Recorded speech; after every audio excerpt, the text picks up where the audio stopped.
Headed back to the Super Bowl to take on the Eagles, but last night after some questionable calls went against Jacksonville and a ref congratulated Brady on the win. Oh boy, the conspiracy theories started swirling on social media.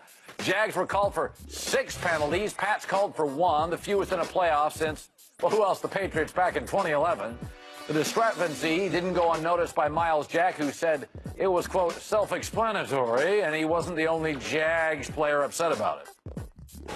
I was pissed because I seen Amendola headbutt the hell out of Gip in front of the ref. Y'all don't call nothing. Then he pushed him after, but y'all waiting for Gip to push. Like, it don't make no sense, man. It's a lot of stuff that don't make no sense. But that's why I say I got a lot of respect for these people in the locker room. They kept fighting. We all kept fighting. We knew there was stuff we couldn't control, and we kept it close.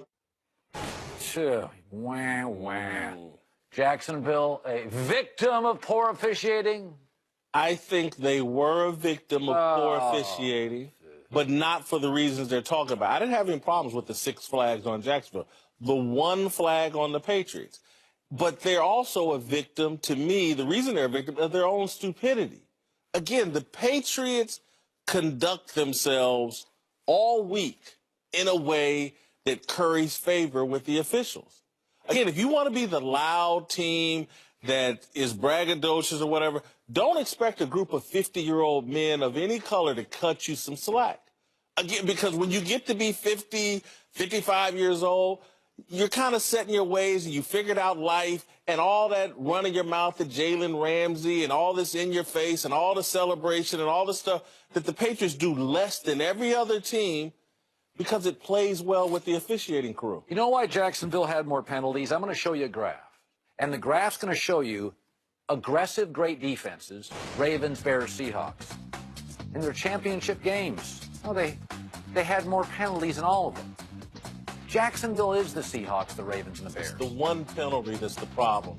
Yeah, but People again, don't play perfect games. But all 3 of those teams known for defense are hyper-aggressive, and hyper-aggressive teams get more penalties. I get their penalties. Okay, so on the Patriots. So what if the Patriots had 2 more? And offsides. Oh, wait, they never are. Holding. Everybody holds in this league. How many holding penalties did Jacksonville have?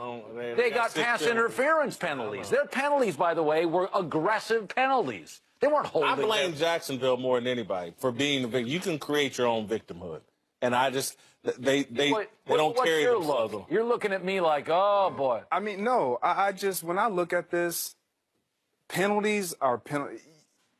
The 1 penalty on the New England Patriots, that's a credit to their coaching. You can say, okay, were they beneficiaries of the officiating? Yeah, because they play within they outthink you. I agree with that. They outthink you every single time you're on the field from the 1st quarter to the 4th. But when it comes to knocking off a champ, you got to show me that you're going to knock them out. Bottom line, if I'm in a boxing ring with Floyd Mayweather and you 3 are the judges and I hit him and I knock him around for 2, 3, 4 rounds, yeah, that's great. But until I hit him put him on the canvas, then I got your attention. Until you continue to knock the New England Patriots out in the 4th quarter where they tend to knock you around, you're never going to slide the refs on your side. I mean, the ref said, congratulations. He's been doing this with Tom Brady. It's bad optics. It is. Well, it's because it's Tom Brady, so it gets picked up. And I've had a lot of games, especially as I got older. You get to know these refs. I bet Tom's known this guy for a long time. I've had so many refs come up to me after a game, especially as I got older, saying, hey, good game, Tone. Good luck to you. Great career, yada, yada. So that is no big deal. Get over that. That's conspiracy theory.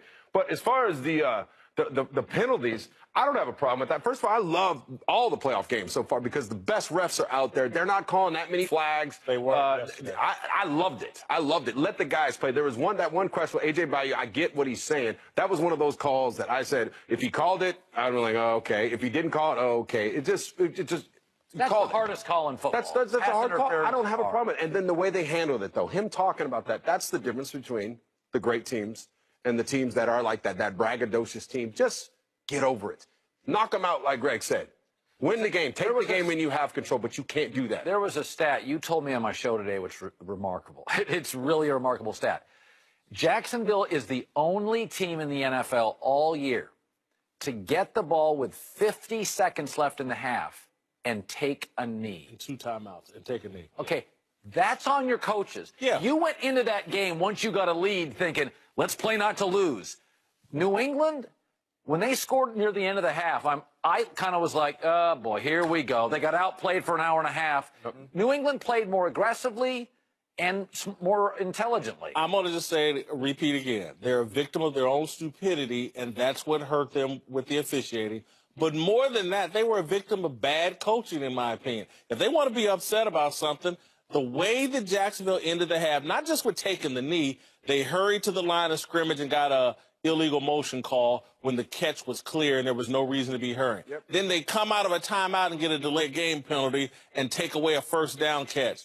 Though that and taking a knee, those 3 things at the end of the half is what cost them the game. That's bad coaching by Doug Marrone. Yep. And then the other thing that no one's talking about, Blake Bortles in the previous 2 playoff games had run the ball 15 times for like 130. He never ran it. And he never ran. Yeah. Either the Patriots took it away from him or Blake Bortles' ego got it. I'm going to outpass Tom Brady. I'm not going to. Because there were a couple opportunities where I thought he should run. Set up 2nd and 5. Instead, he threw the ball around 2nd and 10. And so those are the things that cost them the game. Coming up, did LeBron just reveal his secret plan for the Cavaliers? We'll help you read between the lines. Hurts!